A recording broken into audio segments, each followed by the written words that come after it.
students. I am here on location today at Reynolda Gardens.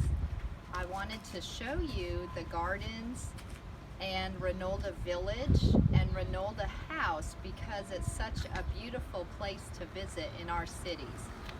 It's one of my favorite places in Winston-Salem.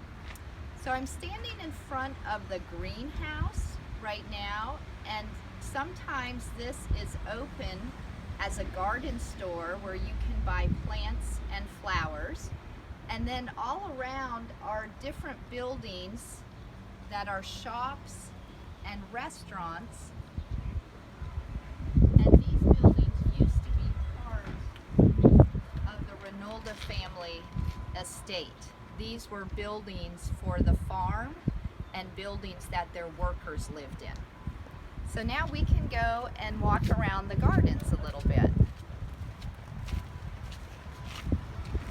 Now the gardens are open to the public 7 days a week, and you can come anytime during daylight hours. So anytime the sun is up and it's light, you can come, and it would be free for everyone.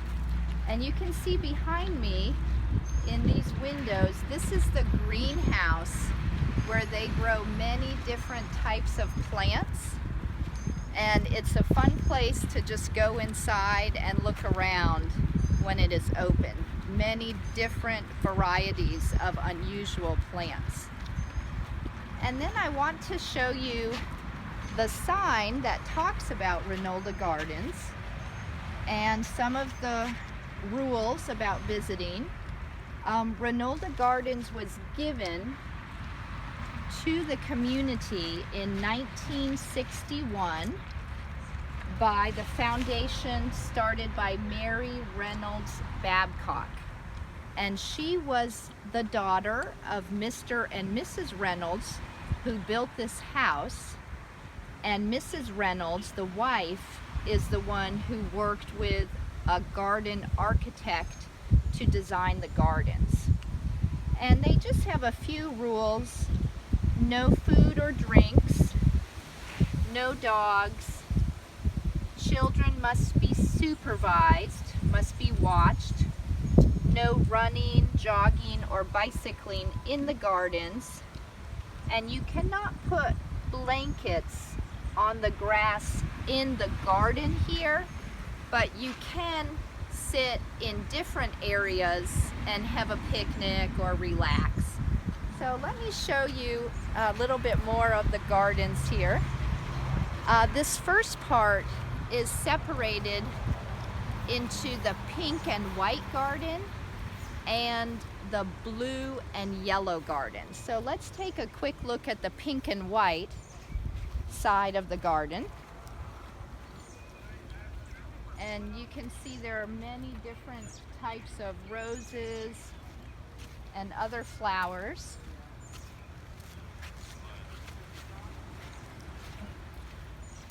And there's some beautiful ones up here I want to show you.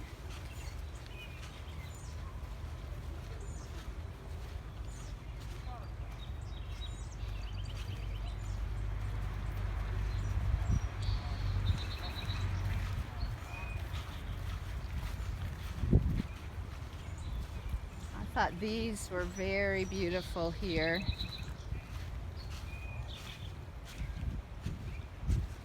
And then over here, there is a goldfish pond. And when my children were young, they loved to come and look at the goldfish in this pond.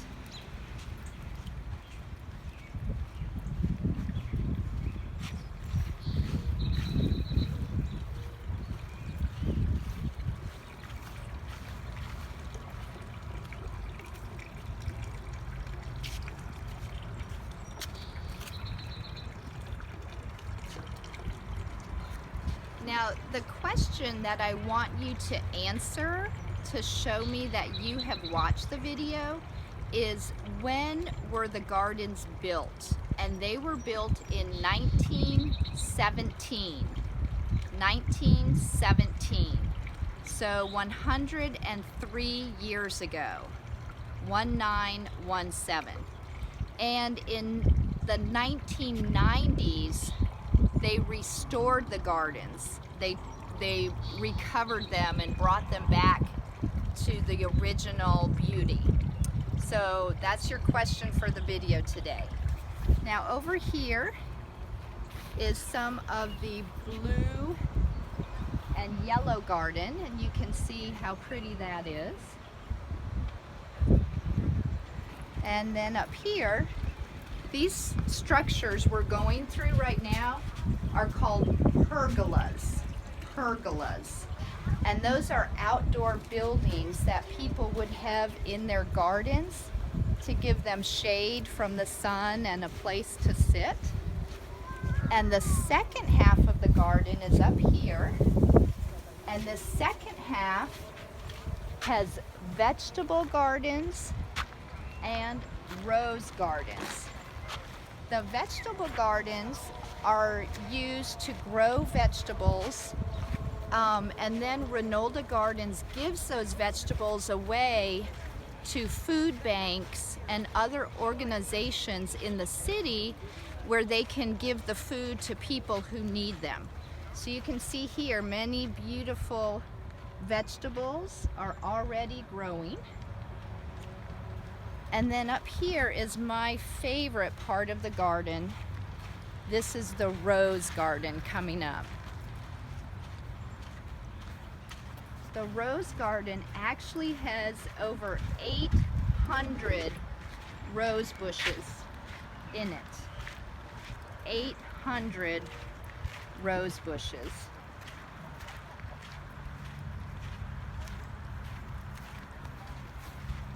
And many of these roses are the original type of rose bush that was in the garden in 1917 when Mrs. Reynolds first had the gardens built. So this is just beautiful in July and August because the roses will be even taller and bigger than they are right now. So this is on two sides. This garden here and the far garden over there also has the beautiful roses. And did you notice those indicators of this garden, that garden? We had studied this and that, these and those. Now up here is another building. This building was actually the playhouse for the Reynolda children. This building was a little house where the kids could go and play. So that shows you how wealthy the family was, that they had this little house for the children.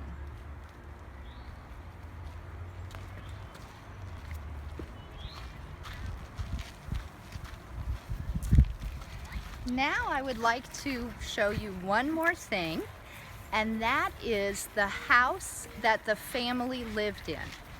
This is called Reynolda House, and some of you have already visited this because we came for a visit last quarter for our ESL class. Now this house is a museum. In the 1950s, the daughter of the Reynolds family, Mary Reynolds Babcock, she had been living in the house with her family, but it was just too big and too expensive for one family to maintain. So they made the decision to make it a museum for the public so they could come and see the house, and they decided to have it be a museum of American art. And this is actually free for Forsyth Tech students, any college or university students, and school children students to come to. So you could come here sometime with your family and see the beautiful home and see the artwork in it. So up ahead of us is the home, and you can see it's just a beautiful mansion. That's the word for a very big house, mansion. And it would take about 1 or 2 hours to tour the home. So I hope that is something you will think about doing this spring or this summer with your family or with a friend, is to come and enjoy the gardens and enjoy the Reynolda house and the art that you can see inside the house, and maybe take a walk around Reynolda Gardens and Village, because there are also many walking trails in the woods around here. So thanks so much. Have a great day.